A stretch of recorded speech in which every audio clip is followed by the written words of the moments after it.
أعوذ بالله من الشيطان الرجيم. شهر رمضان الذي أنزل فيه القرآن هدى للناس وبينات من الهدى والفرقان.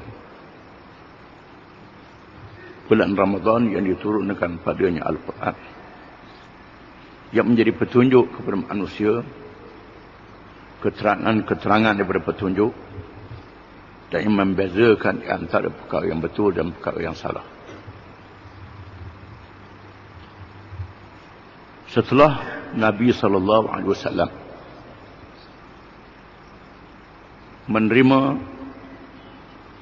rombongan daripada Madinah yang terdiri daripada Aus dan Khazraj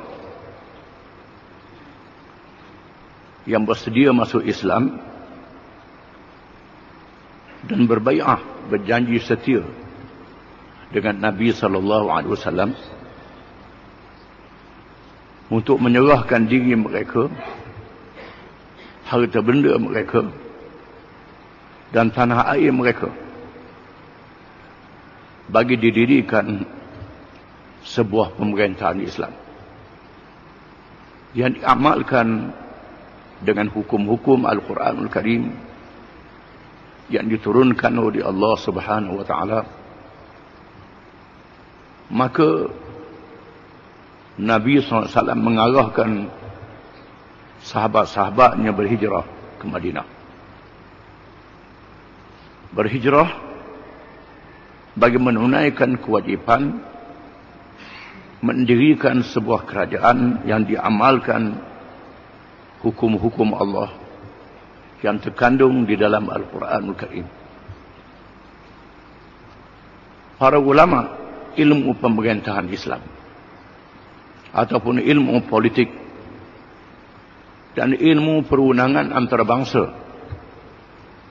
termasuk yang diamalkan oleh masyarakat dunia sehingga hari ini, menyatakan bahawa bagi mendirikan sebuah kerajaan itu mestilah memenuhi 5 syarat. Yang pertama, mesti ada sebuah negeri, tanah air. Yang kedua, mesti ada rakyat. Yang ketiga, mesti ada pemimpin.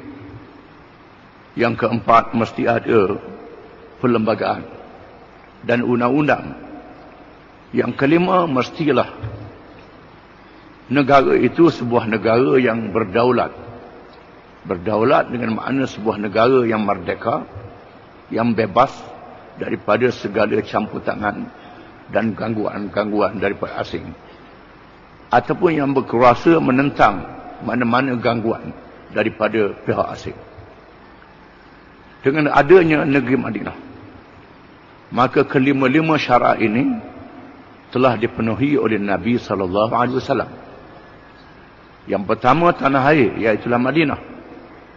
Yang kedua, rakyat, iaitulah orang-orang muhajirin dan orang-orang ansar, yang diajak sama orang-orang yang bukan Islam supaya berada di dalam negara ini.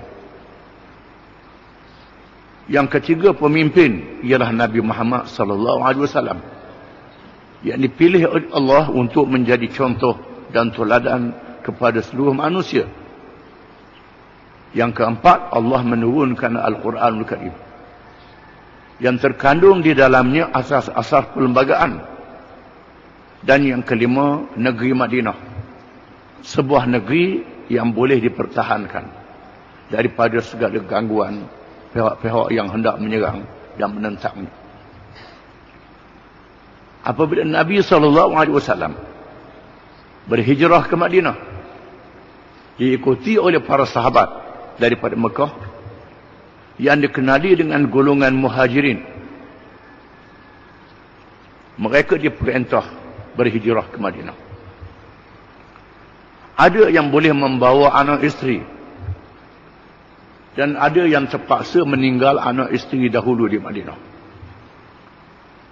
Dan ada di antara mereka yang meninggalkan harta benda, perniagaan dan sebagainya. Mereka diperintah supaya meninggalkan itu semua. pergi ke Madinah untuk menunaikan kewajipan bagi mendirikan sebuah pemerintahan, untuk bergabung dengan saudara-saudara mereka daripada Aus dan Khazraj yang dikenali dengan golongan Ansar. Dua kumpulan ini dinyatakan oleh Allah di dalam Al-Quranul Karim. Walladzina amanu wa hajaru wa jahadu fi sabilillah walladzina awaw wa nasaru ulaika humul mu'minuna haqqan lahum maghfiratun wa rizqun karim. Dan mereka yang beriman, yang berhijrah dari Mekah ke Madinah, dan mereka yang berjihad, yang sanggup berjuang walaupun berperang untuk mempertahankan Islam, dan mereka yang memberi perlindungan dan pertolongan kepada saudara-saudara mereka yang berhijrah, iaitulah orang-orang Madinah. Ulaika humul mu'minuna haqqan, mereka itulah orang-orang beriman yang sebenar. Lahum maghfiratun wa rizqun karim, bagi mereka keampunan. Allah Ta'ala mengampunkan dosa-dosa mereka, dosa-dosa besar, apalagi dosa-dosa kecil. Ini keistimewaan yang diberi kepada mereka, dan Allah Ta'ala memberi rezeki yang mulia kepada mereka. Apabila Nabi SAW berhijrah ke Madinah bersama dengan sahabatnya, maka projek yang pertama yang dilaksanakan oleh Nabi SAW ialah dua perkara. Yang pertama, mendirikan masjid. Yang kedua, mendirikan pasar. Masjid dipilih oleh Allah Subhanahu wa Ta'ala apabila Nabi tiba ke Madinah dengan unta. Masing-masing mahu mengheret unta ke kampung masing-masing, berebut. Lalu Nabi SAW bersabda, jangan heret unta ini, biar dia berjalan sendiri dan dia berhenti sendiri. Fa innaha ma'murah, sesungguhnya unta ini diperintah oleh Allah, di mana dia nak berhenti. Lalu unta berhenti di satu kawasan, dan kawasan itulah yang dipilih menjadi masjid Nabi SAW. Kebetulan kawasan ini kepunyaan anak yatim, lalu dibayar harganya dan didirikan masjid. Dan masjid ini menjadi pusat bukan sahaja untuk bersembahyang berjamaah. Di masjid ini juga mereka menerima ilmu daripada Nabi SAW. Dan di masjid ini juga tempat berunding menerima orang-orang kafir yang bukan Islam masuk dalam masjid, mendengar hujah-hujah mereka dan menjawab hujah-hujah mereka. Dan berlaku dalam masjid ini juga mahkamah untuk mengadili pertelengkahan yang berlaku di kalangan orang-orang Islam, sesama Islam, dan juga dengan orang yang bukan Islam yang menjadi rakyat. Dan dipilih kawasan pasar sebagai satu kegiatan ekonomi bagi orang Islam yang mengumpulkan segala bahan-bahan pertanian, ternakan dan lain-lain lagi daripada Madinah dan luar Madinah. Maka di Madinah ini Allah Ta'ala menurunkan ayat-ayat Quran yang dikenali dengan surah-surah Madaniyah, surah-surah yang diturunkan di Madinah. Berbeza dengan surah-surah Makkiyah yang diturunkan di Mekah. Surah-surah Makkiyah kebanyakannya ayat-ayat yang berkait dengan akidah, dengan beriman kepada Allah, kepada Rasulnya, malaikatnya, kitabnya, dan hari akhirat. Ayat-ayat yang menceritakan umat-umat zaman dulu, nabi-nabi zaman dulu dan umat mereka. Nabi-nabi yang sempat melihat kejayaan dalam perjuangan mendirikan negara, seperti Nabi Sulaiman, Nabi Daud. Nabi-nabi yang tidak sempat, Nabi-Nabi yang dibunuh, umat-umat Nabi yang menerima ujian. Ini ialah surah-surah yang diturunkan di Mekah. Surah-surah yang kebanyakannya untuk memberi semangat kepada orang-orang Islam untuk berjuang sehingga mereka mati. Adapun surah-surah yang diturunkan di Madinah, kebanyakannya ialah surah-surah yang berkait dengan perkara-perkara dalam negara, dalam kerajaan yang beramal dengan ajaran Islam. Maka Nabi SAW di Madinah telah mengadakan perjanjian dengan rakyat Madinah yang dikenali dengan Sahifah Madinah ataupun Piagam Madinah, yang diibaratkan sebagai perlembagaan dalam negara hari ini, di mana Sahifah Madinah ini melibatkan orang-orang Muhajirin dan Ansar, iaitulah orang-orang Islam yang dipersaudarakan dan diajak orang-orang yang bukan Islam di kalangan Yahudi, Bani Nadir, Bani Qainuqa, Bani Quraidah, dan dibenarkan orang-orang munafik yang berpura-pura menipu masuk Islam. Diketahui oleh Nabi SAW, diberitahu oleh Allah, mereka dibenar datang ke masjid untuk mendengar ayat Quran, mendengar perintah Allah, dan melihat perangai Nabi dan perangai sahabatnya. Di dalam Piagam Madinah ini, di sana ada ayat yang sangat penting, yang menjadi asas kepada sebuah negara. Ayat yang diterima oleh semua yang terlibat di dalam perjanjian Madinah. Wa annahu ma kana min baini ahli hadhihi as-sahifati min hadathin aw istijarin yukhafu fasaduhu famaradduhu ila Allah wa ila Muhammadin Rasulillah sallallahu alaihi wasallam.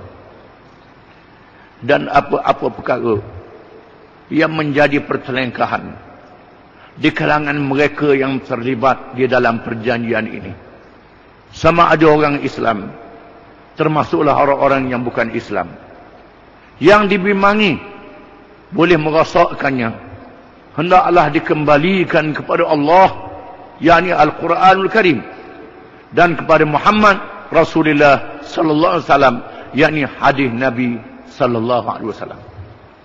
Bermakna dua perkara ini adalah hukum yang tertinggi bagi pemerintahan Islam. Hukum yang paling tinggi bagi pemerintahan Islam, iaitulah Quran dan hadis Nabi SAW. Mana-mana peraturan dan undang-undang yang bercanggah dengannya dibatal.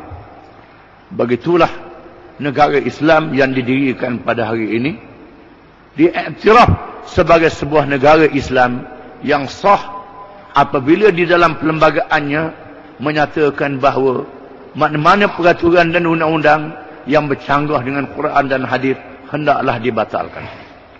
Kalau tidak ada perkara ini, bermakna tidak cukup rukunnya. Walaupun negara itu rakyatnya ramai orang Islam, tetapi melaksanakan undang-undang yang bukan Islam. Hukum Allah tidak menjadi hukum yang tinggi. Ini bukan sebuah negara Islam.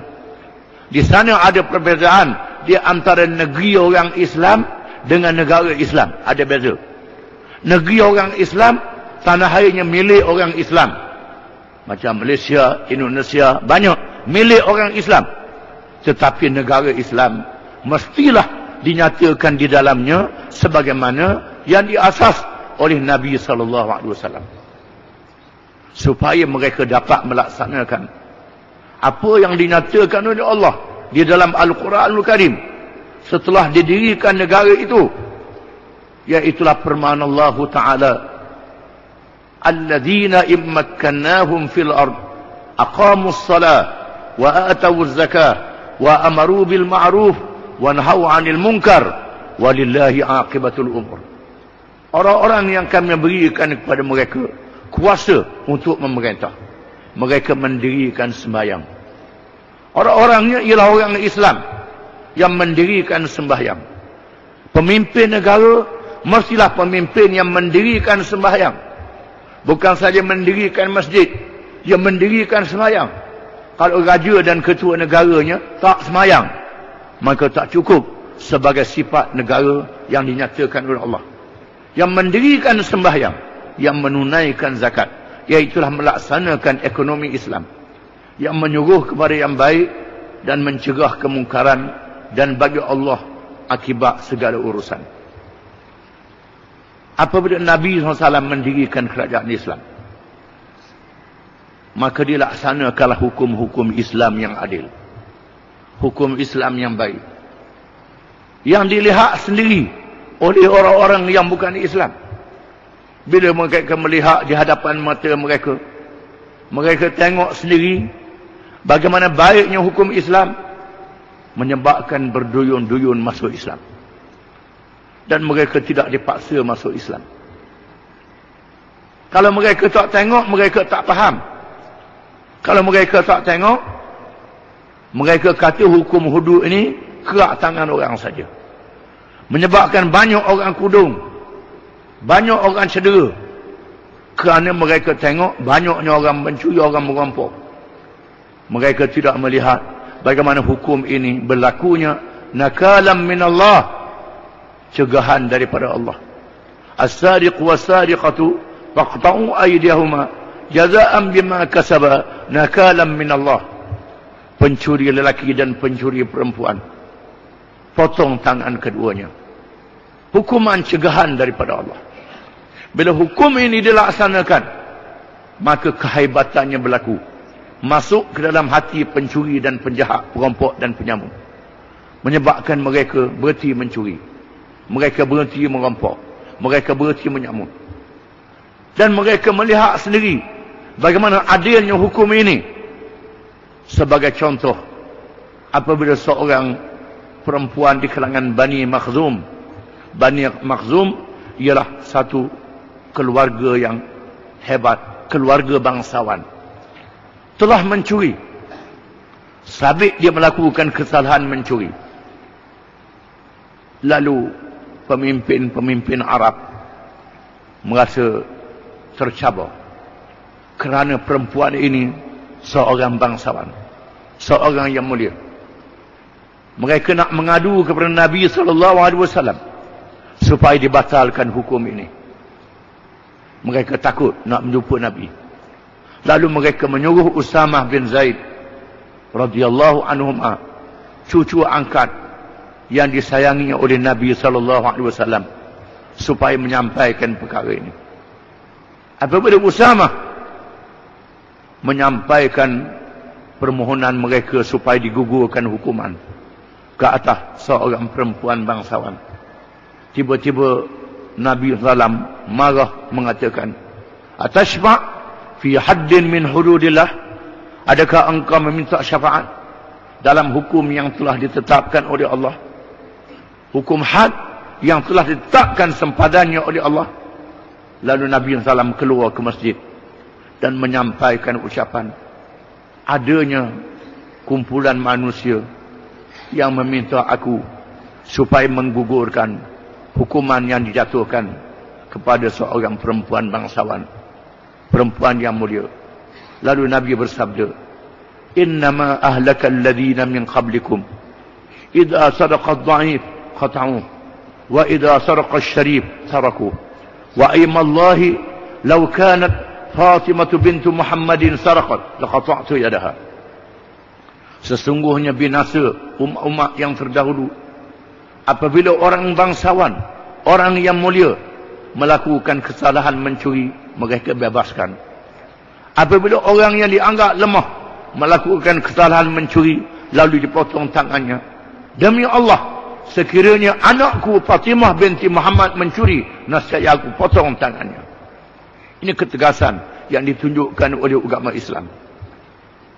Apabila seorang Yahudi difitnah, Yahudi yang bukan Islam difitnah oleh seorang munafik, seorang munafik yang menipu Islamnya, mencuri, dibawa barang curi dengan diletak di dalam guni, disembunyikan barang itu di rumah seorang Yahudi. Kebetulan guni itu guni gandum. menyebabkan gandum yang bagi tercecer dan berjumpa barang itu di rumah Yahudi, maka selamatlah orang yang mencuri ini. Hampirlah Nabi SAW nak menghukum orang Yahudi ini. Lalu Allah menurunkan ayat yang dibawa oleh malaikat Jibril. Inna anzalna ilaikal kitaba bilhaq litahkuma bainan nas bima araka Allah wa la takun lil khainina khasima. Sesungguhnya kami telah menurunkan kepadamu wahai Muhammad sallallahu alaihi wasallam akan kitab, yakni Quran ini, supaya engkau menghukum manusia dengan benar, dengan adil apa yang dinyatakan oleh Allah. Janganlah engkau menjadi penolong kepada orang-orang yang khianat. Akhirnya terdedah yang mencuri itu orang munafik, bukannya orang Yahudi. Banyak di kalangan orang Yahudi yang nak mencoba Islam, nak berhujah dengan Islam, masuk Islam. Ada di kalangan mereka yang tahu benarnya agama Islam tetapi tak mau masuk Islam. Di antaranya ialah rombongan Kristian Najran yang datang ke Madinah bersama dengan ketua dan padri mereka, menemui Nabi SAW. Mereka dibenarkan berkhemah di hadapan Masjid Madinah dan dibenarkan masuk dalam Masjid Madinah. Dibenarkan mereka bersembahyang mengikut agama mereka. Mereka berhujah, bertanyakan Nabi SAW berkenaan dengan Isa bin Maryam dan ibunya Maryam dan perkara-perkara yang lain. Lalu Allah menurunkan ayat-ayat dalam surah Al-Imran menceritakan hakikat kejadian Isa bin Maryam. Dan ibunya Maryam adalah seorang perempuan yang soleh, yang baik, yang berakhlak mulia, yang dipilih oleh Allah, yang tidak melakukan zina. Dan banyak ayat diturunkan, tetapi mereka tak mahu masuk Islam.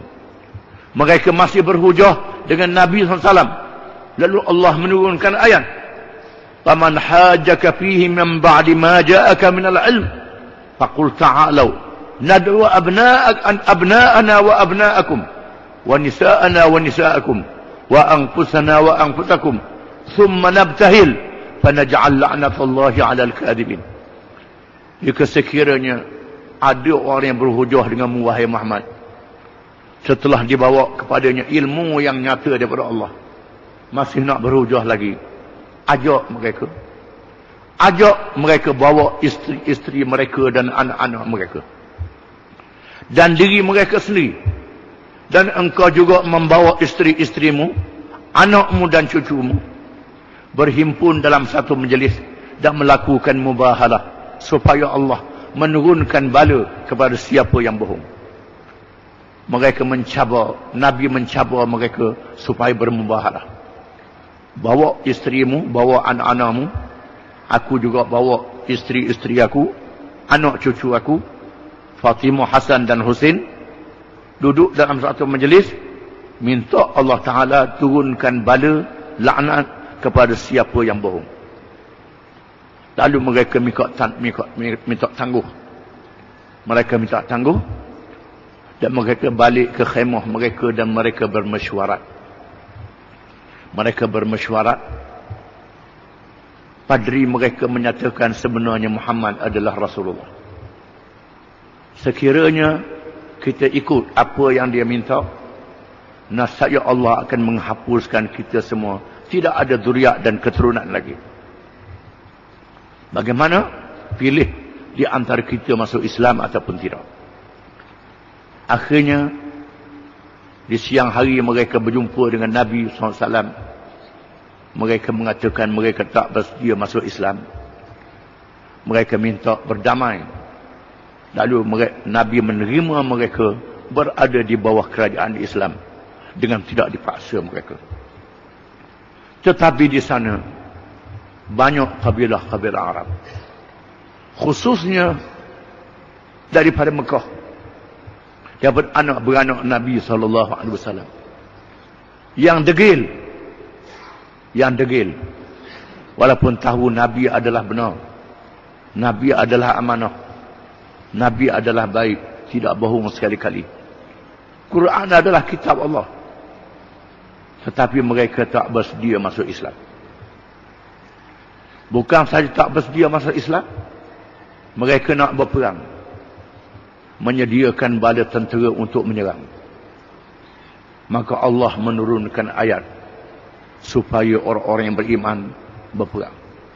Kutiba alaikumul qitalu wa huwa kurhul lakum wa asa an takrahu syai'an wa huwa khairul lakum wa asa an tuhibbu syai'an wa huwa syarrul lakum wallahu ya'lamu wa antum la ta'lamun. Diwajibkan ke atas kamu berperang, padahal berperang adalah perkara yang kamu benci. Mudah-mudahan perkara yang kamu benci membawa kebaikan kepada kamu, dan perkara yang kamu kasih membawa keburukan kepada kamu. Allah tahu, kamu tidak tahu segala-galanya. Bila turun ayat perintah boleh berperang, menyebabkan menjadi ujian kepada orang-orang yang beriman. Di sana ada kumpulan yang selama ini bersemangat, tinggi semangat. Bila lagi Allah Ta'ala nak suruh berperang, nak perang ada dah, nak angkat senjata, kita lawan musuh, tinggi semangatnya. Bila Allah Ta'ala menurunkan ayat perang, marilah perasaan bermacam-macam. Perasaan takut, perasaan gerun, sayang ke harta, sayang ke nyawa. Lalu Allah menurunkan ayat, Ya ayyuhalladzina amanu lima taquluna ma la taf'alun kabura maqtan 'indallahi an taqulu ma la taf'alun innallaha yuhibbul ladzina yuqatiluna fi sabilihi saffa ka'annahum bunyanun marsus. Wa idh qala Musa liqaumihi ya qaumi lima tu'dunani wa qad ta'lamuna anni rasulullahi ilaikum falamma zaghu azaghallahu qulubahum wallahu la yahdil qaumal fasiqin. Wahai orang-orang yang beriman, jangan kamu bercakap apa yang kamu tak buat. Sebelum ni bercakap bukan main tinggi, bila lagi nak perang, bila lagi nak perang. Bila Allah menurunkan ayat, tiba-tiba tak jadi pula dah. Sangat besar dosanya kamu bercakap apa yang kamu tidak buat. Sesungguhnya Allah kasih kepada orang-orang yang berperang pada jalannya dalam saf yang tersusun rapi, laksana bangunan yang didirikan daripada batu bata yang diatur dengan baik dan diikat dengan sekuat-kuatnya.